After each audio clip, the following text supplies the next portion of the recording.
It appears to be quite a simple choice that Moses places before his people. Look at what I've done for you today. I've placed in front of you life and good, death and evil. Choose life. Doesn't that seem like a really simple question? Doesn't that seem like quite a command that he's giving them? Of course, let's have you choose life. Who wouldn't want to choose life? For 40 years, the people of Israel and Moses have been learning together what it means to daily trust God with their choices of choosing life. For 40 years, they've made this journey from Egyptian slavery into the promised land of freedom, and they've experienced much as a congregation. They've been confused at this newfound newness, and it seems like at times they were quite stuck. They were quite stuck at wanting to do life as they had always known it. Even though they were oppressed and enslaved, they at least knew that. They reached out for shiny, seductive gods. They didn't really want to be led by Moses. They grumbled. They complained. And here is this Moses. They're now poised at the River Jordan, and they're ready to cross over into this new land that's been promised to them. And here is Moses. Deuteronomy is this amazing long sermon. Moses, who loves his people, is giving them one last gem of reminding them who they are and whose they are. And he doesn't want them to forget as they're about to cross over their goodness. He doesn't want them to forget all that they've experienced, and that under all of it, God has been with them. It's that amazing threshold moment. And Moses does this old school 3-point sermon, and he said, here it is, right? This is how you choose life. He gives them it clearly. It's focused. You love your God. You love your God with your entire being, your heart, your soul, your mind, your strength. Secondly, you walk in God's way. And then third, you keep God's commandments. And then you'll really live. You'll live exuberantly. You'll be blessed by God. And then you'll be able to enter into this land that's been promised to you. This is how you choose life. And yet Moses is quite clear about the challenge of doing this and the distractions that will come along. For he also tells them this, I warn you, if you have a change of heart and you refuse to listen. When someone says that prayer is talking to God instead of walking your dog, if you refuse to listen obediently and you go off and you serve and worship other gods, you'll most certainly die.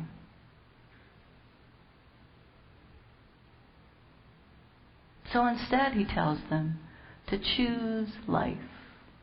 And yet he's very clear about how much of a challenge that is. Choosing life. For many years early in my relationship with my spouse, we would receive Christmas cards from one of her co-workers at her days of at University of Wisconsin in La Crosse. And each year this amazing Christmas card from one of her previous co-workers would arrive. And each year it would have on the front, choose life. And I thought, what a cool way to celebrate Christmas. Choose life. And yet what was missing was, as amazing as that sounds, because don't we all want that? Yes, abundant life, richness, meaningful conversations. For me, what is missing was the tension in it. That in choosing life, God is asking something of us. That in a relationship, it takes work and communication and patience and listening and discussion. And as beautiful as it is to choose life, God is asking much of us in this both and connection and conversation. That at times choosing life is quite difficult. And yet underneath this, there's a richness once we move through it. So I hope you'll stay with me. That in choosing life, there are 3 areas that I think we need to focus on. And the first is being clear and disciplined about who we are as people of God. God says it quite clearly. We love our God. We walk in God's ways. We keep God's commandments, right? The reason why we looked at our vision statement is to remind ourselves where we're headed. This is who we say we are. And yet we know there are going to be many distractions along the way. Many distractions. Many beautiful, shiny, who are going to give us that short fix. And yet as far as deep nourishment, it might be lacking. Earlier this week, Nicole and I, our new director of faith formation, had this really rich conversation for me. And we were talking about the Olympics and the athletes. Anybody watch the Olympics? And these athletes who are at the top of their game have spent years and years and years of focused attention knowing what their goal is. That everything that they've done, and I hope that you ask Nicole about this, she says it quite eloquently, everything that they've done up to this point, all of the decisions have been made, have been filtered through this one lens of, I want to be an Olympic athlete.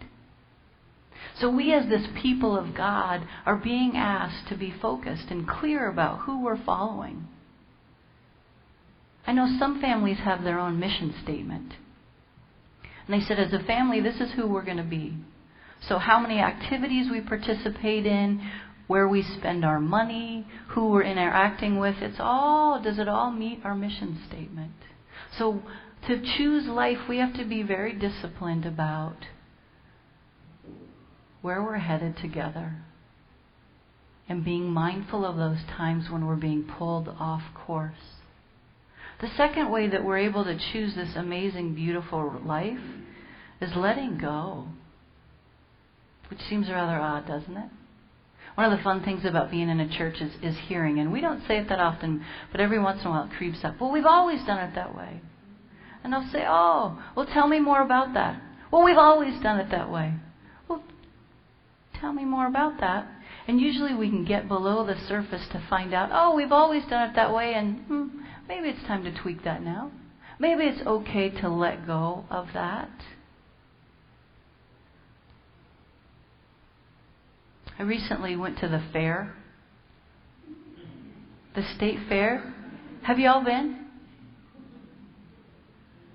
I wouldn't recommend a Saturday at the fair. I would recommend opening day. It's a lot of fun, isn't it, going to the fair? Seeing that slice of humanity, including myself. My family and I went to the fair, and it was a lot of fun.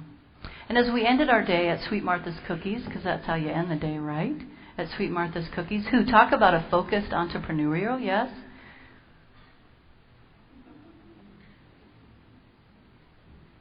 So there we were. Beautiful, gorgeous day at the fair. Ending our day, having some cookies.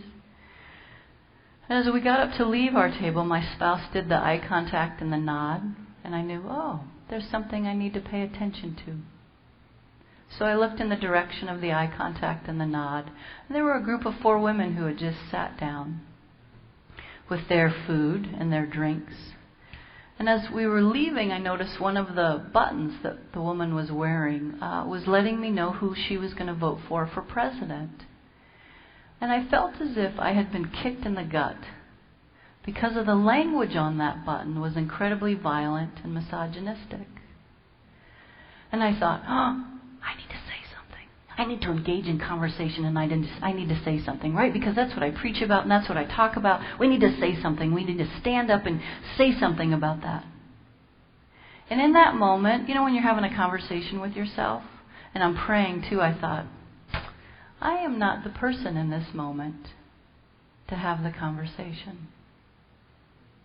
I am not in a place where I will be kind and thoughtful and actually want to hear the meaning behind this button. And that was a letting go moment for me of saying, I'm not the one today. So as we walked off, I said a quick prayer. Okay, Jesus, please send someone else who would be able to have a conversation that might be a bit more productive. Letting go of some of the expectations. letting God be at work in them in choosing life. And then the third piece about choosing life is being a people who are willing to risk. Being a people who are willing to risk and try new ways of being together as church in relationship. In our relationships, I sometimes wonder when we have those moments of not connecting one with another, yet I know that I'm right. Thank you. Of course I am, yes. Yet do I want to be right? Or do I want to have a healthy, vibrant, life-giving relationship? Risking in those moments to take a different step in the dance that might lead deeper into life. As a church community, risking together. What does it look like for us to have a voice and a vote together as a people of justice? What does it look like here for us to say, let's try bubbles in worship and see how that works for our spiritual journeys? So choosing life. Let us be clear that as we choose life with one another, that it might be hard and difficult. And that's the tension of that both and. That we need to be clear and focused. To be a people willing to let go. To be a people willing to risk. And yet we do this with this God who the psalmist tells us, no matter where we go, we can't hide from this God. This God who pours out God's love upon each of us. Reminding us to continue to be a people of compassion. I'm sure you've noticed in your bulletin as well that today we kick off our worship theme for the fall. It's based on Karen Armstrong's book of 12 Steps to a Compassionate Life. And she plays with that 12-step program, our sisters and brothers doing the good work of their getting healthy again, doing that good work. And we're going to take the next 12 weeks and step by step talk about what does that look like to be compassionate in our own lives, in our church life, hoping that it'll then filter out like our bubbles out into the world, because frankly we need a lot more compassion in this world. And this is how she defines it. She says compassion is to endure with another person, to put ourselves in somebody else's shoes, to feel her pain as though it were our own, and to enter generously into his point of view. I'm going to say that one more time and then I'll wrap up here. Compassion means to endure something with another person, to put ourselves in somebody else's shoes, to feel her pain as though it were our own, and to enter generously into his point of view. She says that's why compassion is so aptly summed up in the Golden Rule, which asks us to look into our own hearts, discover what gives us pain, and then refuse under any circumstances whatsoever to inflict that pain on anybody else. Compassion. The way that we choose life. The way that we choose to be with one another. So we ask, oh God, that you would pour out that compassion upon all of us. That you would help us be a people who continue to follow you as we choose life. And we ask, oh God, that it would be so. Amen.